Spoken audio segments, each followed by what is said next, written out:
So we all want quick fixes, especially when it comes to things that feel really painful, like emotional eating. And I get it. I tried all of the quick fixes I could find when I was going through my own emotional eating journey. I tried the diets, tried the personal trainers, I tried the detoxes, the sprints, all of the things I could get my hands on, even therapy, and it didn't help me shift this pattern. And while they might feel helpful for a little bit because you feel like you have a sense of agency, they quickly fall to the wayside when you get triggered and you're back into your emotional eating spiral. So let's dive in and talk about why these quick fixes don't actually help you resolve your emotional eating and what does. So if you're new here, welcome. My name is Michelle. I'm a certified holistic nutritionist specializing in emotional eating. So I get it. It's really frustrating when you try all of these things hoping they're going to shift your emotional eating and you end up feeling like a failure. You end up feeling like you couldn't fix yourself. And I get it. I did this for many years and I see my clients going through the same cycle. They try all of these quick fixes time and time again over years, over decades, until they finally realize that it doesn't work. So quick fixes feel really attainable. It's 14 days, it's a couple of weeks, it's a month. It feels doable. It's not a long stretch of time. And that's what makes you feel like, oh, I can have control. I can willpower for the next 14 days, for the next month. I can do this. And it makes you feel like I'm going to finally have that control I've been longing for around food and get myself to a place where I don't feel out of control. I don't fall into the shame spiral. But emotional eating was never really about the food or controlling food or your body. It's deeper. It's about unmet needs, unresolved emotions, triggers, stress. And so when you hit into that wall of stress, triggers, unprocessed emotions, when you're in one of these containers, you will be derailed. You'll fall back into your old coping mechanism and feel like a failure. Like, why can't I just hold on to this for a few days, a week, a month? But if it wasn't really about the food, there's something deeper going on. So what is the real work that actually gets you to shift your emotional eating? We have to start off with awareness, but it doesn't end there. We have to start looking at our patterns. When are we triggered into our emotional eating? When is this happening? When is this coming up for us? So this shift with your emotional eating comes when you start having awareness of your patterns and knowing what to do when your triggers come up. Awareness is really important, but it doesn't end there. Just because you're aware that you get triggered and go to M&Ms doesn't mean that you keep M&Ms out of your house. You're using it to start seeing your pattern. What's going on around you? What's happening? Who are you around? What is really creating this internal trigger to make you go to this food? And then it's about having a process to really notice those triggers, work with them either in the moment, backwards, after they happen, and really moving through, getting to the root of it and resolving it. And this requires certain steps to help you get there. It's not just you're pushing through 14 days or 30 days, or you're not having trigger foods in your house, or you're on a particular diet. This goes deeper. And so it can feel like, oh my God, yes, this is super easy to do. As I'm telling this to you, it seems pretty easy. Have awareness of your triggers, pause, go in, resolve it.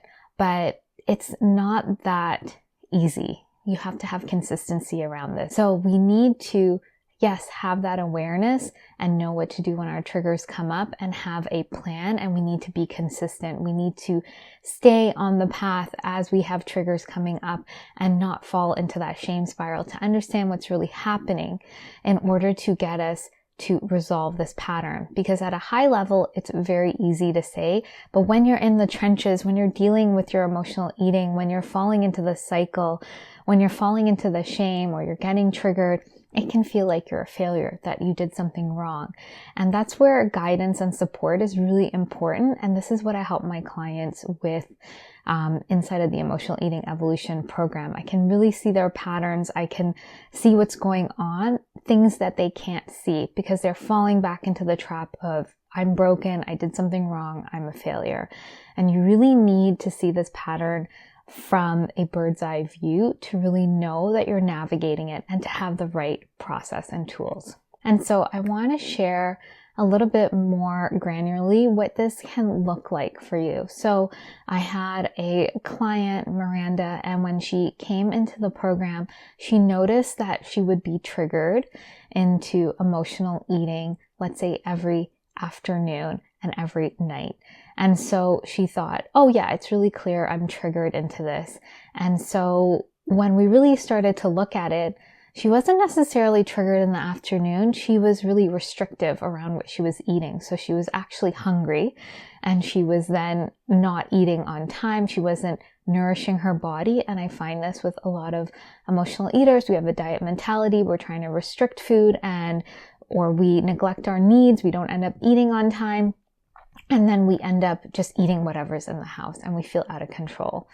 And so we started to really nourish her body. And then we got to the triggers at night. And for her, there was a specific situation that had happened to her in the past that happened at night, and it would trigger her because she would usually get up in the middle of the night, have a cookie. She would be emotionally eating at night. And it wasn't because she was actually hungry. She was triggered into something that was unresolved. And this would be happening very regularly. And so she had a lot of shame around this. And it wasn't until she kind of decided she needed help that she was able to start facing this. So we took that pattern and those triggers, that awareness, and started doing the deeper work with the process inside of the emotional eating evolution program. Part of it is the somatic meditations with different tools, and we get deeper into the root, start resolving it. And so for Miranda, we started to shift her pattern. This helped her to resolve that emotion that kept coming up because it was sort of looping and it didn't have resolution.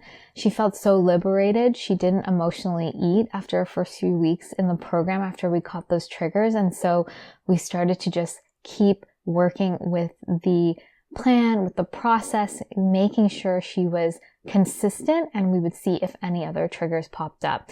And Miranda was really great about the program because even though she ended without for half of the program and beyond, and I've talked to her after the program years later, she hasn't emotionally eaten. She hasn't binged. She said that she is open to it happening. She doesn't have to say, yes, it's done, but she has the tools. She feels confident in resolving it. And that's what I usually see with clients who have done the deeper work. They're open because they understand what the pattern's about, to resolving it, to using the tools, to getting to the root of it.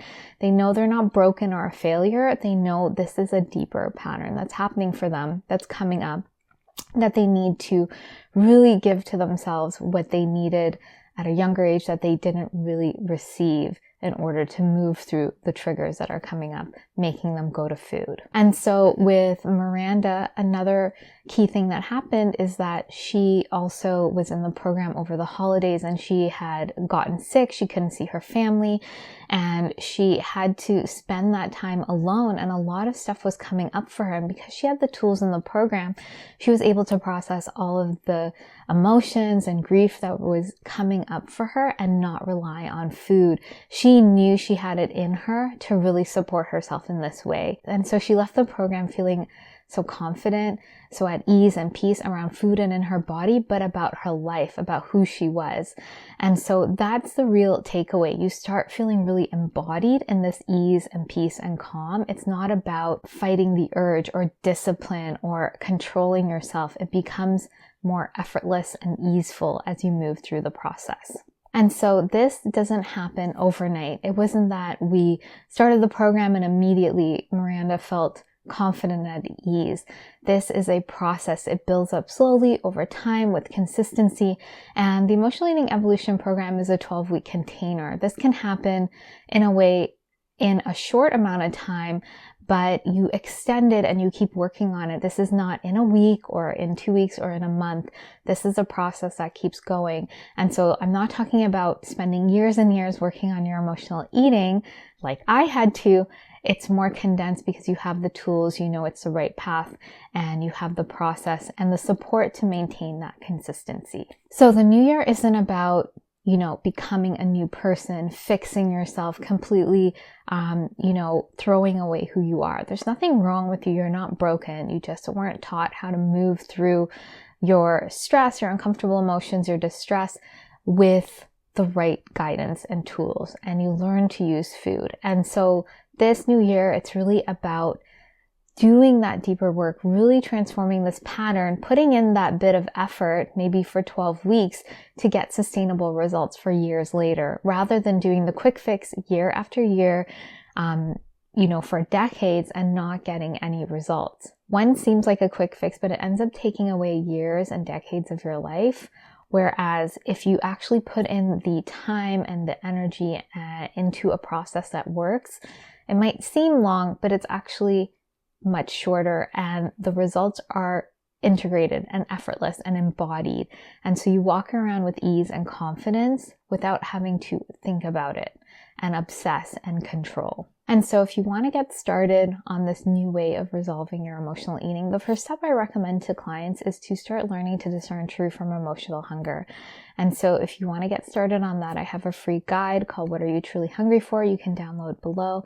And if you're looking for more support and guidance, I invite you to find out more about the Emotional Eating Evolution Program. This is my 12-week container with the step-by-step process, office hours, one-to-one sessions, and the deeper tools to shift this pattern so that you get to ease and peace and confidence around food and in your body in a sustainable way for years to come.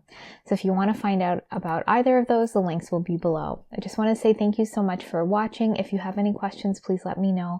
Please be sure to like and subscribe, and I look forward to sharing more with you, and I hope you have a great day.